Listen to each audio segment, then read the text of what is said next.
Olá! Neste vídeo vou explicar porque muitos traders usam o indicador RSI de forma incorreta. O RSI é um dos indicadores mais populares e, mesmo que você entenda pouco de trading, provavelmente já ouviu falar dele. Mas apesar disso, 99% das pessoas realmente usam esse indicador da maneira errada. Algumas até abrem posição assim que o indicador toca a zona de sobrevenda ou sobrecompra, e isso não deve ser feito. Sim, você pode ter tido sorte e o indicador pode ter funcionado bem algumas vezes, mas no longo prazo suas estatísticas serão negativas. E se eu te disser que as configurações padrão do RSI, que todo mundo usa, estão longe de ser as melhores? Por isso, neste vídeo vou mostrar as configurações mais eficazes e também explicar outras formas de utilizar o indicador. Vamos ao exemplo e analisar tudo com mais detalhes. Como mencionei antes, os traders utilizam o indicador como zonas de sobrecompra e sobrevenda. Então, se o RSI se movesse desta forma, a maioria dos traders veria isso como um sinal de sobrecompra e abriria posição de venda. Mas mesmo que um gráfico esteja em sobrecompra, porque o indicador não pode ficar ainda mais sobrecomprado, isso significa que existe uma falha que aumenta a margem de erro. A solução está nas configurações do indicador, é simples. Atualmente você usa os níveis básicos, 70 e 30 para sobrecompra e sobrevenda. Alteramos esses valores para 80 e 20, o que reduz a quantidade de sinais e diminui a margem de erro. O próximo passo é confirmar esses sinais em vários timeframes. Por exemplo, este gráfico no timeframe de 1 hora nos deu 2 sinais, mas quando mudamos para o diário, não há sinal nenhum. Portanto, não entramos nessas operações, pois precisamos de confirmação em timeframes mais altos. Deixe-me dar um exemplo bem claro. Estamos no timeframe de 1 minuto, o preço faz um movimento brusco para cima. O RSI entra na zona de sobrecompra mas quase imediatamente recua, então esperamos. Depois de um tempo, o preço continua subindo e o RSI entra novamente na zona de sobrecompra.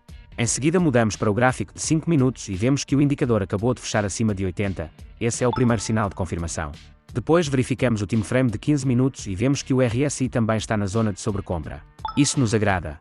Mas o fato de o RSI gerar sinais de venda em diferentes timeframes não significa necessariamente que já é hora de abrir uma operação.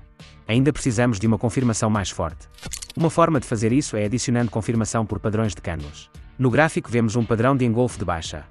O RSI também começa a voltar ao normal, reforçando o nosso sinal. É aqui que abrimos a posição. Não se esqueça do stop loss, colocamos acima do topo do padrão de candles. Para o take profit, você pode usar o indicador VWAP. Você pode realizar 50% do lucro quando o preço retorna à linha média do RSI.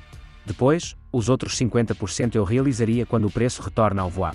Além disso, o próprio RSI pode servir como confirmação adicional, especialmente seu comportamento em relação ao preço. O RSI foi criado para identificar a força do mercado, como já diz seu nome, índice de força relativa. Portanto, qualquer sobrecompra ou sobrevenda com as configurações ajustadas será muito útil.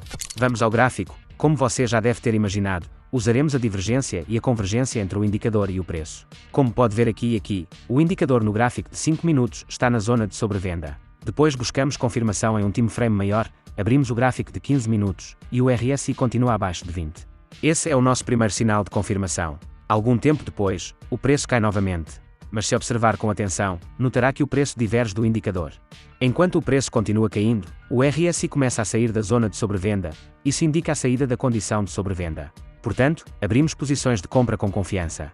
Stop loss fica abaixo do último fundo, e o take profit é 3 vezes maior. A situação espelhada vale para operações de venda. Vemos o RSI em sobrecompra no gráfico de 5 minutos, mas ele recua quase imediatamente, então ignoramos esse movimento. Depois de um tempo, o RSI retorna à zona de sobrecompra novamente. Passamos para o timeframe de 15 minutos e vemos que o indicador ainda está acima de 80. Também percebemos divergência entre o preço e o RSI, indicando um possível reverso. É aqui que abrimos a posição. Stop loss atrás do último fundo, e o take profit 3 vezes maior. E lembre, se quer que essas operações tragam lucro de verdade, e não trocado, é simples. 4% ao mês sobre $1000 dá $40. 4% ao mês sobre $100.000 dá $4.000. Você não precisa perseguir retornos gigantes, precisa de mais capital. É por isso que eu trabalho com a EZEDS, uma prop firm que permite operar com o dinheiro da empresa, não o seu. Você passa por um teste simples, comprova disciplina e tem acesso a uma conta de $5.000 até $100.000. Os riscos são controlados automaticamente, você não consegue estourar a conta, o sistema não deixa. Essa é a disciplina que muita gente não tem. Então, se quer operar estratégias como esta com capital de verdade, testa a EZEDS. Link na descrição, mão com dedo a apontar para baixo.